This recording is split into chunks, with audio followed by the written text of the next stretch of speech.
warahmatullahi wabarakatuh. Alhamdulillah wassalatu wassalam ala Rasulillah wa alihi wa sahbihi wa man walah.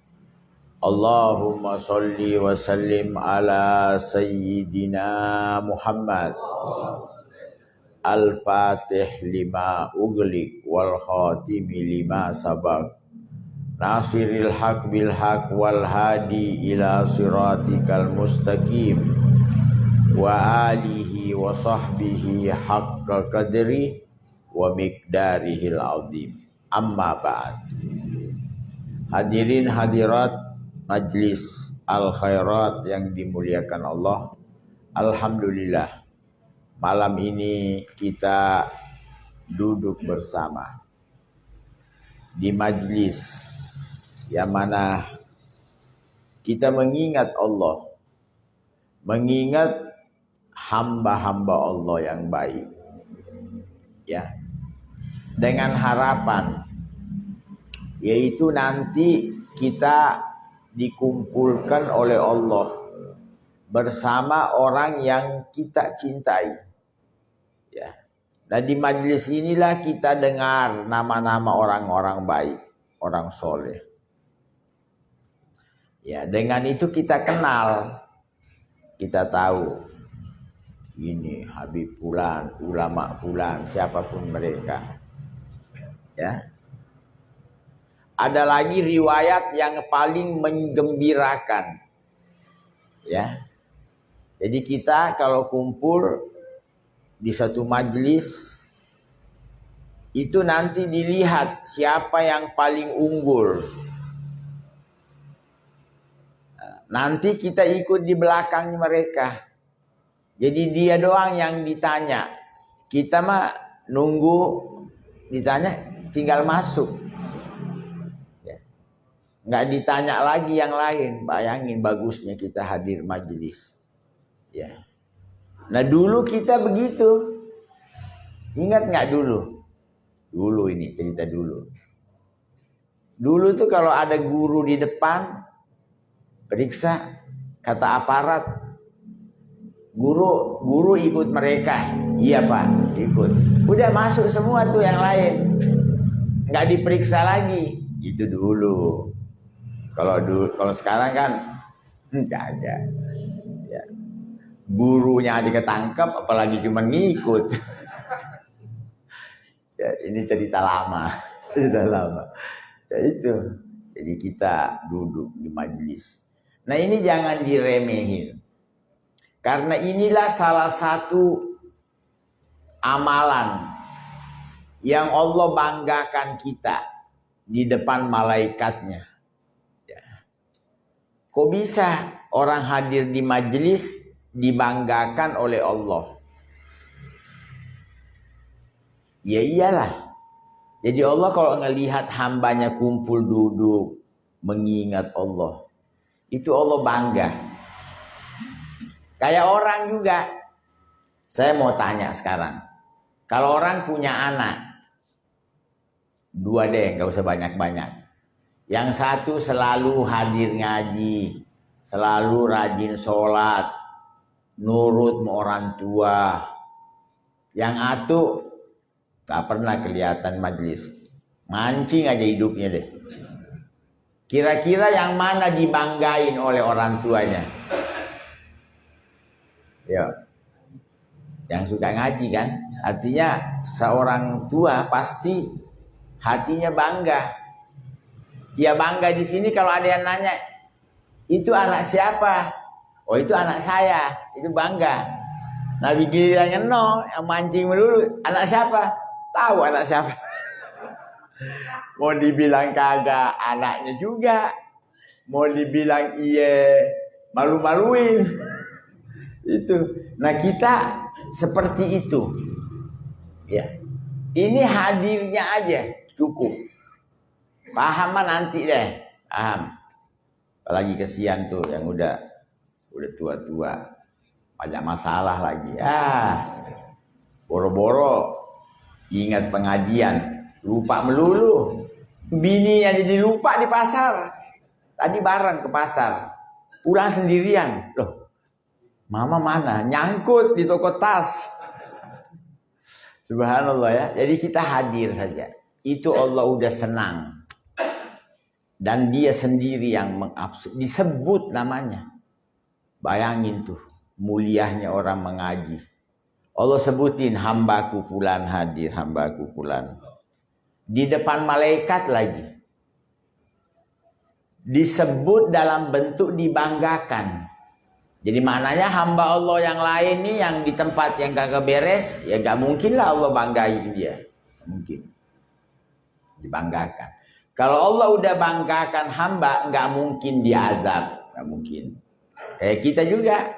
Kalau kita bangga sama anak kita, gak mungkin kita sakiti dia. Ya. Ya itulah artinya faedah. Ya. Apalagi dengan di majelis kita kenal. Ya. Orang-orang baik kita kenal. Dan kita kenal kebaikan. Coba.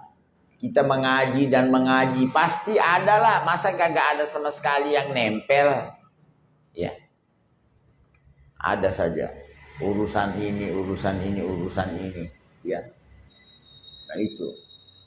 Kemuliaan. Nah ini kita kembali kepada ilmu. Karena inilah ilmu yang mana para nabi diutus. Ya. Tujuan diutusnya nabi adalah membawa ilmu, syariat, agama. Perang itu bukan tujuan. Walaupun kita mungkin dengar sejarah. Nabi kan berperang. Memang Islam poinnya perang. Enggak. Perang itu bukan tujuan. Ya. Adanya peperangan karena dakwah Nabi terhalangi. Paham? Dihalangi oleh orang kafir. Nabi mau dakwah nggak boleh. Kan Nabi mau masuk Mekah nggak boleh. Segala macam disekat. Nah, turun perintah untuk menyingkirkan itu rintangan. Gimana cara nyingkirin? Orang kafirnya pakai pedang. Masa nyingkirin pakai sapu? Gak mungkin dong.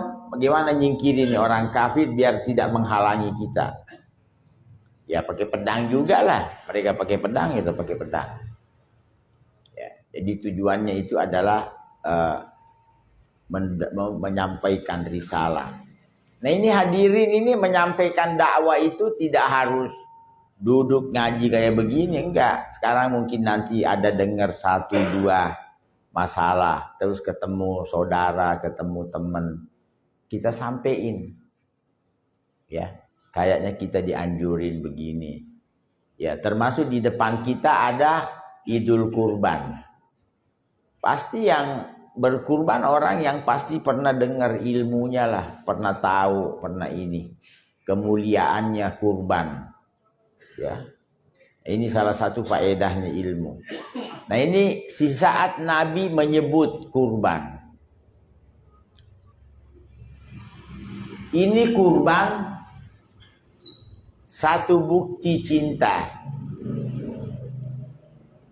Di mana-mana orang cinta. Itu biasanya yang dicintai enggak nerima kalau tidak ada pengorbanan. Kita kalau cinta sama orang semua kita korbanin. Waktu kita korbanin. Manggil kita datang, enggak ada alasan jauh, enggak ada alasan, udah datang aja deh. Ntar nanti di sana baru apa kayak bahas. Ya. Diminta tidak segan mengeluarkan. Itu kan bukti cinta, korban. Cuman berbicara syariat itu adalah menyembelih kambing, sapi, onta. Jatuh-jatuhnya sedekah juga. Ya. Karena berbicara tentang makanan itu yang terbaik Sampai Nabi mengatakan sayyidut ta'am al-lahm. Penghulunya makanan adalah daging. Nah ini Idul Kurban, orang pada makan daging. Kalau hari biasa kan yang makan kan yang ini, kelas atas, receh ya, kagak bakalan makan daging. Udah jauh deh jauh. Teri ya, ikan teri. Ya, iya kita jujur. Ini yang makan daging hari-hari biasa, yang biasanya agak tinggian dikit. Ya udah deh, paham tinggi dikit. Kalau yang bawa-bawa mah gak dapet. Tapi Idul Kurban, boleh dikata orang paling miskin makan daging. Bayangin, paling miskin makan daging. Sama sama buah. Ya. Itu disebut di Quran, termasuk buah terhebat itu kurma sama anggur. Bayangin. Makanya acara-acara kayak maulid itu anggur tuh paling depan ustadz doang. Recehan mah gak dapet. Udah jauh. Di pojok sono deket got. Tuh. Nah kita nih kesian nih. Biasanya kita makan anggur kalau lagi sakit doang. Ya, bener kan? Sakit. Ada saudara yang bawain anggur. Kenapa lu gak bawa waktu gue sehat? Akhirnya dibawain anggur, yang ngabisin yang jagain. Akhirnya sakit geblak kagak dapat apa-apa. Nah ini daging, itu buah. Kita bicara daging. Daging ini terbaik makanan. Penghulunya makanan. Ya kalau di militer ya, militer tahu kan? Itu daging general. Kalau tahu tempe mah kopral. Tempe itu. Ya. Ini yang kecil-kecil tuh ini. Ada tingkatannya.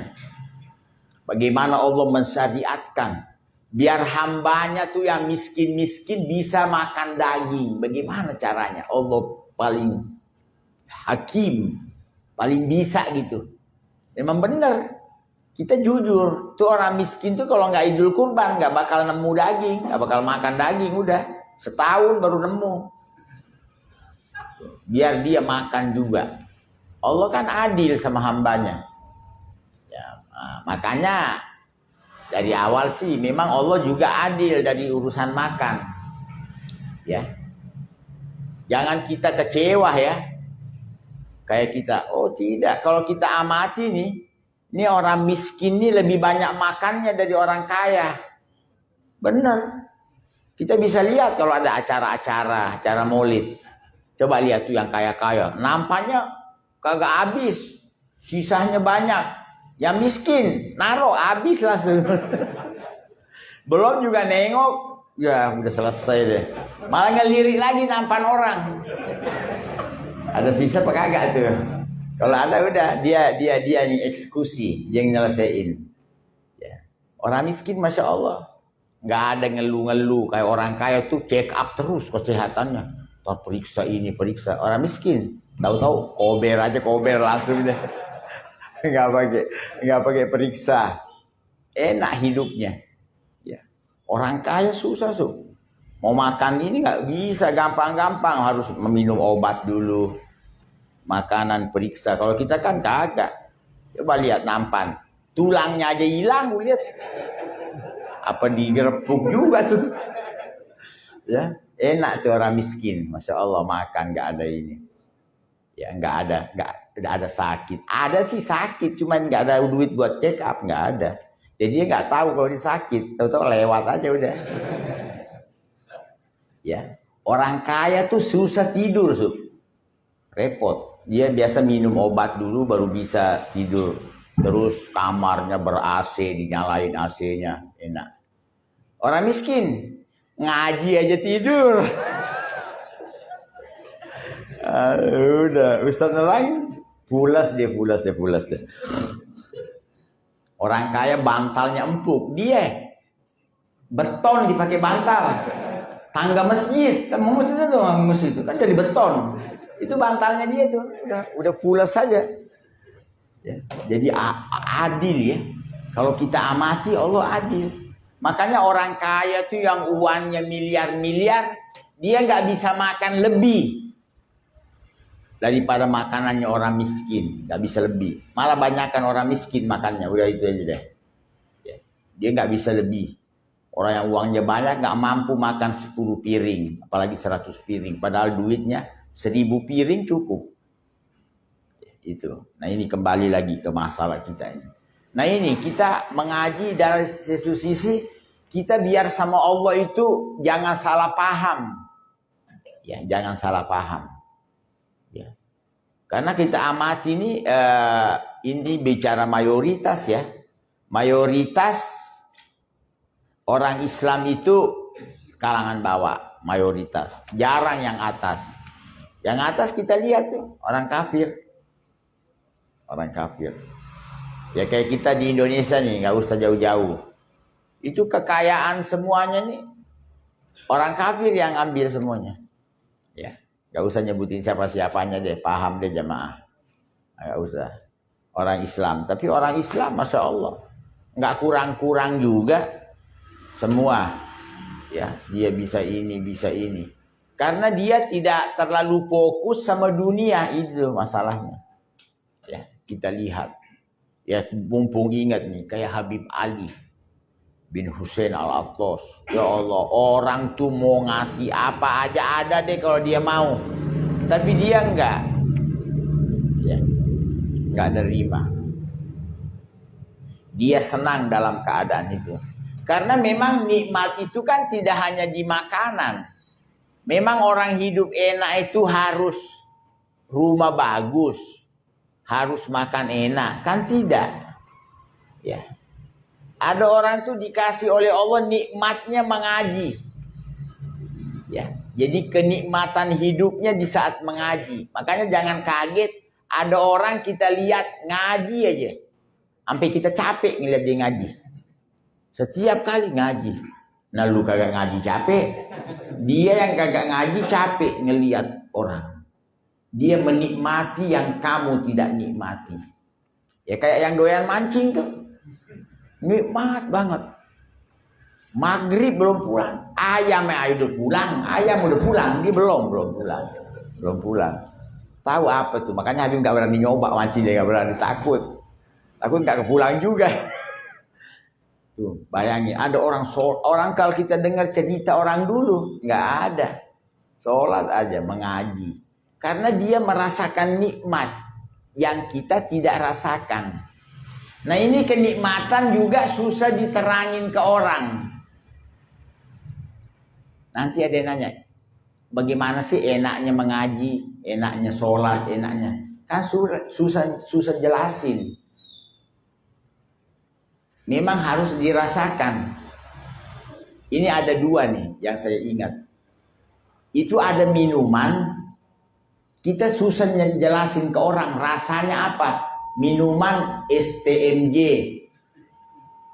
Ini minum nih. Rasa telur ya? Enggak. Kayak rasa jahe, rasa madu, rasa apa lagi? Rasa susu. Daripada gua capek nerangin, mending lu minum deh. Jadi kau rasain baru bisa membayangkan ini begini. Sama ada satu lagi. Permen nano-nano, pernah ketemu permen nano-nano? Semua rasa ada, asin aja ada, permen asin, asam, manis, pedas juga, luar biasa tuh, ya. Artinya kalau nyalasin permen nano-nano rasanya apa ya? Daripada gua capek nerangin, mending lu makan aja tuh. Kau makan baru bisa. Nah itu dzauqiyah namanya. Ya. Nah itu nanti Allah kasih di dunia ganjaran ibadah itu sebelum surga ya, maaf. Orang ibadah mau sholat kah, mau berzikir kah, itu Allah kasih pahala. Pahalanya mana? Allah bikin enak. Itu kan pahala. Kemarin mungkin nih maaf ya kita bicara apa adanya dan kita juga tidak bisa langsung mengatakan kayak bangun malam itu enak. Berat kan? Orang bangun malam sholat tahajud. Pertama memang berat. nanti lama-lama enak. Itu pahalanya tuh. Pahala dia sholat, Allah bikin enak sholatnya. Sebelum surga ya. Surga nanti. Mati dulu. Makanya orang nggak terlalu semangat sama surga karena mati dulu. Kan kita lemes jadinya. Kan kita kan maunya cash. Orang kan senang langsung. Ya, makanya orang lebih banyak ke dunia. Coba lihat, kita dijanjiin ini nanti sekian bayarannya. Semangat. Nah, coba ibadah ini nanti pahalanya gini, nggak semangat. Ya, karena menghadapi dulu fase kematian. Nah, yang namanya mati, nggak ada yang seneng. Nggak usah yang kagak beres, yang soleh-soleh aja kagak mau mati. Ya, ada orang Masya Allah, orang soleh. Ustadz mau mati nggak? Ya nggak dulu lah. Jangan. Ini ada janda muda gue kejar belum kena nanti.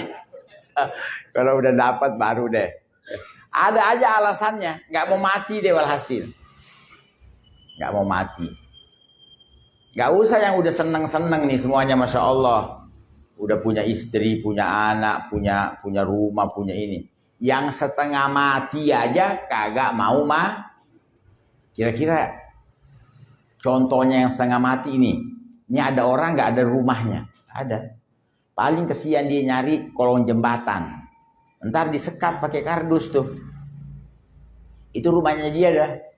Rumah sementara. Nggak ada suratnya, nggak ada. Kadang kepala baru naro, Satpol PP datang. Diobrak-abrik rumahnya. Dibongkar tuh rumahnya tuh. Coba deketin.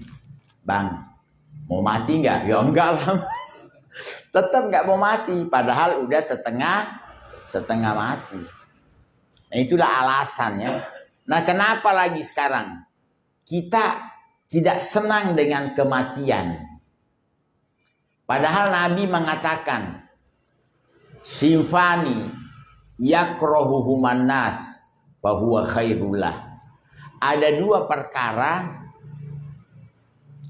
tidak disukai orang, tapi itu baik buat dia. Ini nih tema kita dulu nih. Pertama, yakrohul maut akdam. Orang nggak suka mati duluan. Padahal mati duluan lebih bagus. Saya mau nanya, jamaah mau mati duluan apa belakangan? Jujur. Nah yang soleh-soleh nih gue tanya nih. Yang kagak beres mah jangan ditanya udah. Pasti enggak Sat. Ya. Kayak kita mau orang tua. Dulu ada seorang imam Umar bin Abdul Aziz. Itu punya anak. Cuman ini anak dulu nih luar biasa. Namanya Abdul Malik. Anaknya sakit. Nah ini masalah orang tua sama anak. Yang meninggal duluan berarti yang dapat pahala yang belakangan kan? Paham? Sekarang ada anak meninggal. Bapak, ibu yang masih hidup dapat pahala musibah. Ya, sambungan. Anaknya meninggal duluan nih. Bapaknya, ibunya dapat pahala karena dia yang merasakan itu musibah tadi, sakit ya. Nah, kalau bapaknya meninggal duluan, anaknya dapat pahala. Sama bapak ibu meninggal duluan, anak dapat pahala karena anak kesian dia bersedih dengan meninggalnya. Jadi yang mana duluan? Ini anaknya sakit. Itu ayahnya datang ke anaknya. Wahai anakku, mana yang kau suka? Ayahmu dapat pahala atau kamu yang dapat pahala? Paham nggak? Artinya kalau kamu meninggal duluan, yang dapat pahala siapa? Bapaknya dong, kan masih hidup. Pasti masih ada rasa sedih dengan meninggalnya anaknya. Ini anak dulu nih. Iya Pak, biar saya meninggal duluan, biar bapak dapat pahala. Kalau anak sekarang kagak, babe duluan dulu be. Ya lamaan dikit be ya. Kalau boleh jangan cepet-cepet. Babe meninggal dulu deh. Kalau saya sih kira-kira 35 tahun lagi deh. Baru saya. Nggak ada anak tuh bilang saya aja meninggal duluan. Nggak mungkin. Ini hebatnya tuh. Ya makanya saya bilang ini anak dulu. Anak sekarang mah udah kagak nggak nemu. Ya, dia pasti kepingin bapaknya meninggal duluan. Apalagi bapaknya banyak duit kagak ngebagi. Kapan babe gue meninggal nih? Dia mau ngambil duit soalnya. Mau kawin kagak punya duit. Nah itu. Nah ini masalah nih. Orang tidak ada yang mau mati duluan. Gak ada. Gak suka mati. Ini omongan bukan orang biasa. Itu yang berbicara mewakili kita istri Nabi Siti Aisyah radhiyallahu anha. Jadi waktu Nabi mengatakan, man ahabba liqa Allah, ahabballahu liqa'ah. Siapa yang senang ketemu Allah, Allah juga senang ketemu dia. Wa man kariha liqa Allah. Siapa yang tidak senang ketemu Allah, Allah juga tidak senang ketemu dia. Itu Siti Aisyah langsung bertanya, akarahiyatul maut ya Rasulullah? Apakah dengan kita tidak senang mati berarti tidak senang ketemu Allah? Wah. Kulluna nakrahul maut. Semuanya kita ini tidak ada yang senang mati. Istri Nabi ngomong begitu. Semuanya tidak senang ketemu, tidak senang mati. Semua mau hidup. Bagaimana? Di situ Nabi menjelaskan. Al-mu'min, orang beriman, idza qaruba ajalu, kalau udah dekat ajalnya, busyira, dikasih kabar gembira. Itu tempatnya di surga dilihatin, diperlihatkan. Nah, di situ kepingin mati deh. Karena nggak mungkin dapat kalau nggak mati. Nah ini nih, kita kembali dulu deh. Kita kenapa nggak senang mati? Karena kita merasa ini yang kita lihat, inilah yang paling bagus. Karena mau masalah mati susah. Bilang mati itu enak. Yang mati kagak ada yang pulang ngabarin. Aduh, ini lagi masalah nih. Ya, nggak ada. Kita juga nggak bisa ke sana. Di mana itu surga berada? Pakai Google Map juga gak nyambung-nyambung. Pakai ini nggak nyambung. Ini mungkin saya contohin ya. Kita dulu sebelum ada motor nih, adanya sepeda kan. Itu sepeda kita sayang. Sore-sore udah dilap-lap tuh. Ada yang megang kagak boleh. Pinjam apalagi kagak bakalan deh. Akhirnya keluar motor. Ini sepeda kan ngengkol dulu dong. Perlu ini diengkol dulu baru jalan. Ini enggak, dipencet. Keluar nih motor nih, Mio. Apalagi ya PCS ini di semuanya tuh. Enggak pakai ngengkol, dipencet doang. Ces. Jalan. Itu kemarin sepeda yang dia suka. Setelah dia lihat motor, sepeda udah mulai tidak terlalu disayang. Kemarin kan dipegang nggak boleh, sekarang dicuri girang. Alhamdulillah. Menu-menuin tempat. Coba, itu kematian begitu. Kenapa kita nggak suka mati? Soalnya belum lihat di sana. Ya serba salah sudah. Siapa yang mau ditanya sekarang? Di sana bagaimana? Ya, contoh kecil aja. Ini yang kita rasakan nih sakit, asam urat lah, inilah. Itu kan badan. Di saat ruh keluar dari badan, udah nggak ada asam urat lagi, udah nggak ada lagi. Nggak ada sesak napas, tidak ada ini, nggak ada sakit kepala sebelah, apa tuh? Semuanya nggak ada. Enak nggak? Enak kan? Ya cuman kan tetap nggak mau mati walaupun dibilangin enak. Terus kita kalau ini masih hidup, Kita mau ke Mekah. Wah, repot. Antri dulu, ini dulu. Orang mati. Ya, ada saudara di Mekah meninggal. Tahu-tahu di Mekah. Tahu-tahu di Jakarta, tahu-tahu di sini. Jadi dia jalan sudah nggak pakai lagi itu. Pesawat-pesawat sudah. Itu orang kalau udah meninggal begitu. Jadi ruhnya bebas. Ini orang baik. Yang kagak beres mah. Di penjara. Di Cipinangnya sono. Itu bayangin. Jadi orang nikmat. Makanya Nabi mengatakan al-mautu roha likulli mu'min.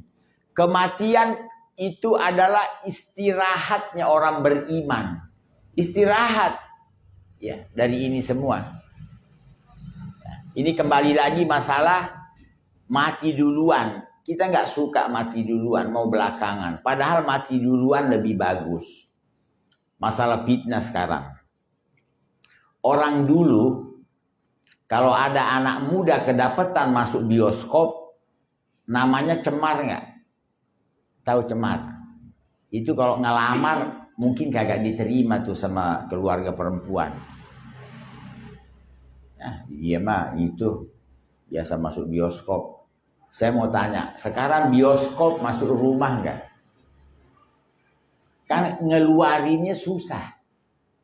Coba mati duluan, kan sudah nyambung. Mati duluan kan kayak orang tua kita nggak pernah dapat itu, ya Allah. Hidupnya enak, nggak ada ini kayak kita nih, ya Allah, ribet deh. Kayak HP lah, Allah. Entar apa kabar? Ujungnya ribut ribut. Pasti ujungnya berantem. Lagi emak-emak tuh. Iya, ribut. Coba gak nelpon tadi. Ya, gara-gara lu koslet. Ya udah. Mau bilang apa udah. Kalau dulu nelpon nanti penting-penting baru ngomong. Ya, banyak waktu buat zikir, buat ngaji. Sekarang udah habis umur. Nelpon. Baiknya aja setengah jam. Baik. Sak kucing-kucing baik semuanya, sehat semuanya. Tuh. Coba orang mereka yang meninggal duluan lebih hebat. Jadi Nabi sendiri, tapi orang nggak mau, selalu mau di belakang. Karena kita dengan hidup belakang ini banyak fitnah yang kita lihat, yang orang tua kita. Ini gara-gara kita masih hidup nih, akhirnya ketemu Luhut. Kok mulut gua kesana? Iya kan? Ketemu Joni, ketemu siapa lagi? Ayo hati-hati. Tahu-tahu keangkut loh. Bayangin orang dulu nyebut apa aja kagak ada apa-apa, aman. Sekarang kan kita kan ngomong salah. Tahu-tahu di Bareskim udah. Tahu-tahu di sini la ilaha illallah, kita lihat. Kenapa kok diangkut? Kayak saudara kita kemarin, gak usah dibahas. Cuman ngomong. Bagaimana? Alhamdulillah sehat. Ketangkep 2 tahun. Paham gak? Yang paham-paham, yang kagak-kagak deh. Coba, cuman ngomong saya sehat. Wah, dia padahal enggak, kan ada kopi ini. Sakit ini pura-pura sih. La haula wala quwata, bener-bener dah. Kalau orang dulu kan nggak pernah ada begitu-begitu. Ya. Nah itu. Nah, ada satu lagi. Orang nggak suka tapi bagus buat dia. Yakrahu qillatal mal. Tidak suka harta sedikit, duit sedikit. Orang kalau punya duit sedikit itu di akhirat diperiksanya sebentar. Duitnya dikit.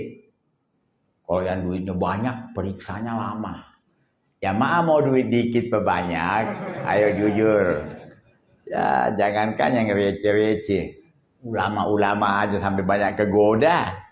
Ya kan artinya dia mau banyak. Ya pengajian sedikit. Mending ikut Joko, langsung 1 koper. Ya. Iya kan ada. Artinya yang punya ilmu aja masih kena. Nggak usah jauh-jauh deh siapa-siapanya udah. Paham? Bayangin. Dia senang uang banyak. Padahal kalau banyak diperiksanya lama. Itu di akhirat orang kalau punya harta dari mana dapat? Kemana disalurin? Ini lagi dapat di mana, kemana dikeluarin dapat. Kalau orang miskin dapat habis sudah masuk surga. Apa mau diperiksa apa? Apalagi mau diperiksa? Tidak punya udah habis sudah. Apa dia mau diperiksa? Ya, yang kaya ini orang kaya yang baik ya, bukan yang kaya yang jahat. Yang kaya baik, maka orang miskin udah masuk duluan surga, orang kaya belum. Setengah hari bedanya. Nisfu yaum. Setengah hari akhirat lain. Dalam Al-Quran dikatakan wa inna yauman inda rabbika ka'alfi sanatin mimma ta'udun. Sesungguhnya satu hari nanti di sisi Tuhanmu di akhirat seperti 1000 tahun yang kau hitung. Satu hari 1000 tahun. Kalau setengah hari 500 tahun. Ya. Ini kalau udah begini nih, yang miskin-miskin udah kagak terlalu susah deh tuh. Ya kan? Karena Nabi udah pernah menyebut itola'tu alal jannah fara'aitu aktsara ahlihal fuqara. Saya menengok ke surga, saya lihat penduduk surga kebanyakan orang miskin. Jadi bahasa miskin di sini, kita ini walaupun punya mobil, itu dibanding orang kafir kita miskin. Kita punya mobil. Orang kafir punya pabriknya punya. Berarti yang kaya siapa tuh? Mereka. Jadi kita ini, ya, kita punya rumah satu. Itu orang kafir. Kenapa sekarang, maaf nih, jujur ya, polisi tuh pada ngebela dia. Polisi dikasih rumah 2000 unit. Orang ngasih 2000 rumah lah. Makanya lo jangan ngarep dibela polisi. Ya, udah dikasih sama si itu, si Jamping. Sudah dikasih. Ya iyalah.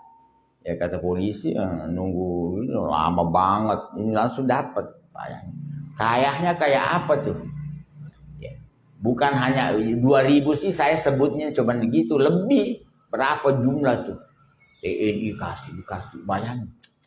Kalau kita kesian. Jadi punya rumah itu masih miskin jauh. Miskin. Ya. Nah itu. Makanya kebanyakan penghuni surga orang miskin. Jarang. Ya kita udah ada bicara umum nih sekarang.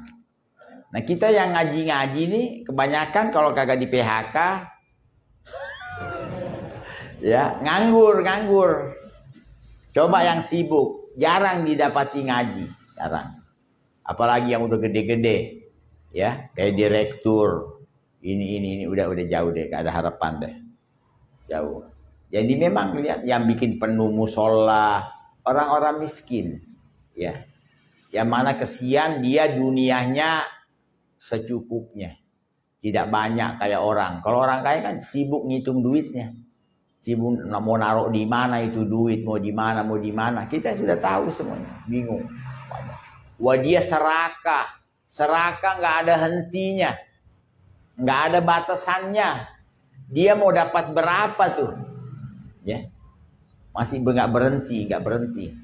Makanya Nabi mengatakan, "Lau kana libni Adam wadiyani min dzahab, labtagho salis.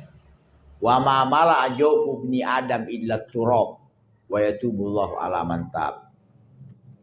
Seandainya manusia nih punya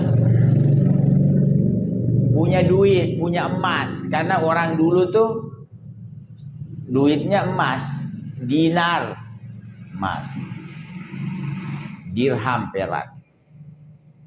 Itu. Kalau manusia punya duit emas 2 lembah, wadi itu lembah, jadi gunung ketemu gunung, tengah-tengahnya penuh uang dinar sampai mentok ke atas, sebelahnya juga, itu masih mau 3 masih mau 3. Nah ini kenyataan kita lihat. Itu fulan tuh, itu hartanya sekian triliun. Masih korupsi sekian triliun. Lah, mau kemana? Tidak ada yang bikin penuh ambisi keserakaan manusia kecuali tanah. Kalau udah dipendam ke tanah, Sudah dikubur, baru udah nggak kepingin nambah. Ini ada cerita nih, jangan dicatat, dengerin aja. Ini ada orang punya material, tahu material? Itu material kalau udah proyek yang handle, omsetnya besar. Punya anak, kalau nggak salah anak laki semuanya. Anaknya 6. Anaknya digilir. Hari Sabtu yang jaga material, nih nomor 1. Hari Ahad ini, hari ini. Pas di hari kematiannya, tahu, udah mau mati. Udah di rumah sakit deh. Nah, sebegitu sudah ini, sadar sesaat, dia lihat anaknya 6-6-nya ada. Ngomong apa ya? Yang jaga material siapa ya? Karena dipikir kalau material tutup, duit kagak masuk. Berarti masih kepingin nambah dong. Jadi artinya hatinya itu masih mau menambah hartanya. Padahal dia udah nunggu berapa jam lagi koit. Jadi dia sudah beberapa ini. Tapi dia tidak ingat dekatnya ajalnya. Dia ingatnya material tutup, duit kagak masuk. Jadi benar kata Nabi. Itu orang kepingin sama dunia. Kalau belum dipendem, kan belum. Masih itu. Ya. Ini orangnya nggak jauh dari sini nih. Sekitar Kampung Melayu. Tapi jangan nanya siapa. Luar biasa ya. Dan ini kenyataan. Sudahlah, ini kan cerita kampung. Kita lihat hadis Nabi. Itu manusia itu ambisinya untuk dapat dunia. Tapi dapat juga kagak dia apa-apain. Udah senang aja ada duit. Sampai dari senangnya sama duitnya, sama dirinya dia pelitin. Sakit, nggak mau beli obat. Mati deh. Itu syuh pada manusia syuh. Ini Allah yang maha tahu. Ada orang tuh ya, punya duit buat beli makanan yang enak. Enggak, dia nggak beli. Ada 2. Apa ini nih? Atau ada lagi. Ini ada jamaah nih, tahu loh. Tadi pagi baru ini. Tapi dia cerita. Dia sudah jangan cerita deh. Enggak nyebut nama. Itu apa? Dia punya duit banyak. Ya, punya toko, ruko 2. Punya ini. Itu motornya motor Vespa lama. Padahal dia bisa beli motor baru. Itu motor 6 kali mogok di pengajian. Suka ngaji lagi. Berarti kan tahu dong. Maknanya dia. Sampai kalau kita lihat dia kepengen bantu gitu, paham? Kepengen ngasih. Ternyata begitu meninggal, ya Allah, rumahnya sekian, bininya sekian, hartanya banyak. Berarti dia nggak pakai, dan dia itu namanya syuh. Syuh ini susah dilawan. Kalau bukan Allah yang menolong orang, nggak bisa. Ngaji belum tentu. Makanya banyak orang tuh dengar ngaji, kalau sedekah itu bagus, kepala doang ngangguk, duit kagak goyang duitnya. Udah mati dari momen itu. Ini kan kenyataan. Jadi kalau Allah mencintai hambanya, dibuka hatinya mau berinfak. Ini yang ada pada aulia. Kenapa para wali itu, ya Allah, menonjolnya bukan banyak sholat, banyak puasa. Ya, dia berbagi. Ya, jadi dia dia nggak ada perhitungan, kasih orang, nggak kayak kita. Ini contoh nih, mumpung ingat dulu Habib Soleh bin Muhsin Al-Hamid Tanggul, itu dia nggak tahu duit. Kadang dia kasihan nih, ini berapa? Ini 20.000 Beb. Oh 20.000, oh iya, dia nggak tahu. Karena kalau orang ngasih uang, taruh kantong, ada orang perlu, kasih. Ini ada cerita nih. Ada satu orang mau jual tanah. Ya, mau jual tanah. Datang Habib Soleh, Habib, tolong doakan saya biar tanah ini laku. Iya, insya Allah laku. Pulang deh. Satu sisi ada seorang syarifah, kesian, dia ngontrak rumah, nggak jauh dari Tanggul juga. Ya, ini ada lagi berita yang lebih mantap lagi. Ini marganya Alkaf itu, ibu syarifah itu. Jadi dia datang habis soleh bisa dibantu dia buat. Ternyata yang punya rumah dia mau jual rumahnya, jadi nggak disalahin juga. Ya, tapi dia masih masya Allah, syarifah kalau ada duit buat kontrak, oke deh, saya ngalah deh, saya nggak jual. Ini saya mau jual sekian. Datang, itu Habib Soleh tahu kata syarifah duduk sebentar ya, sabar sebentar. Akhirnya yang kemarin yang minta doa, tanahnya laku, datang, tanahnya laku. Dia bawa duit karena sebagai terima kasih ya. Sekantong duit gepok-gepok itu ya, memang kita satu lecek lagi ya, gepok. Habib, alhamdulillah tanah saya yang Habib doain laku, ini saya terima kasih. Itu Habib Soleh nerima tuh duit, kagak dihitung, langsung dikasih sama Syarifah. Syarifah, ini buat keperluan kamu. Habib Soleh masuk ke dapur, bikin kopi, bikin apa. Sendiri ya, dia ini, kesian nggak ada. Bininya ini nggak kuat, tamu melulu. Nah ini lagi masalah murah nih, sebelum melanjut kisah ini. Itu murah itu bukan hanya urusan duit. Orang murah itu waktu. Itu katanya Habib Soleh itu orang datang semua sih, semua. Wali-wali begitu. Orang datang jam 1 malam disambut. Jam 2 disambut. Kita kuat nggak? Ada tamu jam 2. Belum buka udah gila tuh jemaah.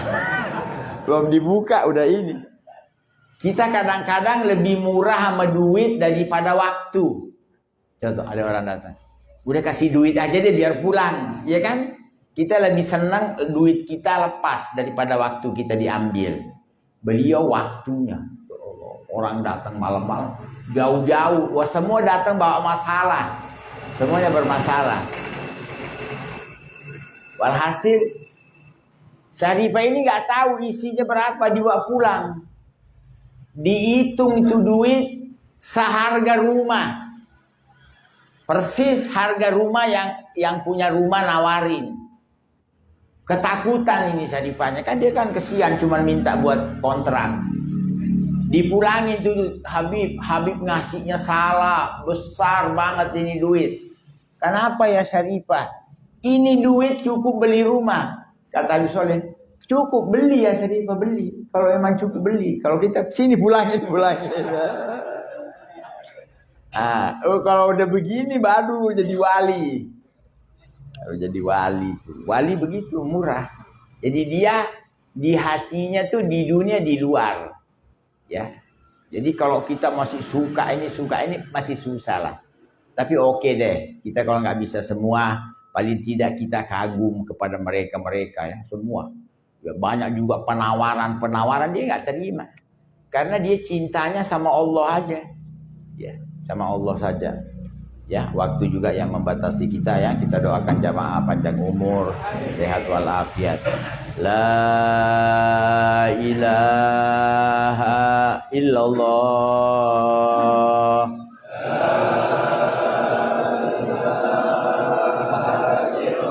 La ilaha illallah.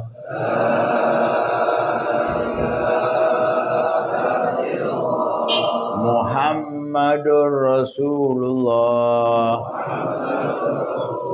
Kalimatu haq alaiha nahya wa alaiha namut da'wahum fiha subhanakallahumma wa tahiyyatun fiha salam wa akhiru da'wahum anil hamdulillahi rabbil alamin.